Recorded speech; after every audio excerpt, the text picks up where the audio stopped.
is this Dalai Lama that the White House now defines as a spiritual leader and religious leader, not a political leader at all, even though he's actually got a separatist movement going in Tibet. This guy goes back to Allen Dulles. He was a creature of Allen Dulles, that unreconstructed Cold Warrior and reactionary of the 1950s, Richard Bissell, CIA Director of Operations. Back in the mid-1950s, the Dalai Lama was the temporal ruler. He was the political ruler of Tibet, even though the Chinese had pretty much taken over the country. They let him stay in place. He didn't think of social reforms. He thought about organizing an insurrection against the Chinese with the help of the CIA. It's very interesting, when he got that insurrection going in 1959, the feudal aristocrats joined in, but the common people did not, and that's why it failed. At that point, he fled in 1959. He took with him a gaggle of feudal aristocrats, landowners, and the super rich. It was estimated that 200 families controlled 93% of the wealth in Tibet at the time. And ever since then, he's been on the CIA payroll. If we look at, for example, the 1960s, the Dalai Lama says himself, I have to confess, I took money from the CIA in the 1960s. They were getting millions for the operation, but he was getting approximately $185,000 as his own personal stipend, which at that time was real money. His elder brother is almost universally regarded as a card-carrying CIA agent. And today, the U.S. taxpayer is paying $2 million for this clique and gaggle of aristocrats that he's got in northern India.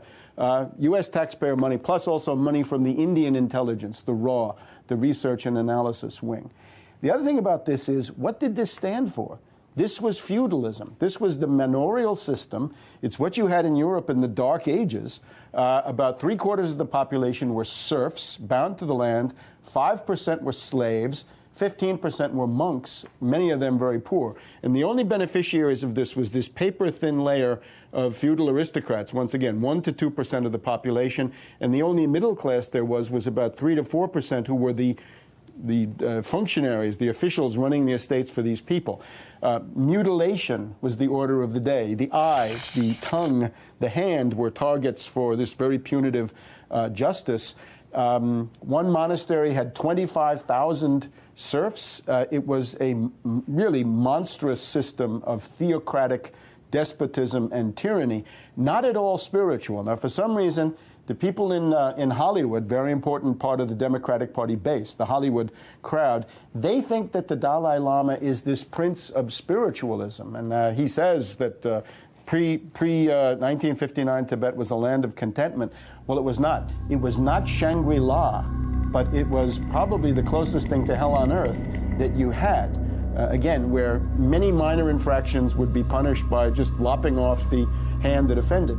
And if you protested against this, you'd be told, if you're a slave, if you're a serf, or even if you're just a woman, because women were very, very much oppressed, that was your own fault, because that was your misdeeds in your earlier lives that were coming back to haunt you. Bad karma. So therefore, social reform was impossible.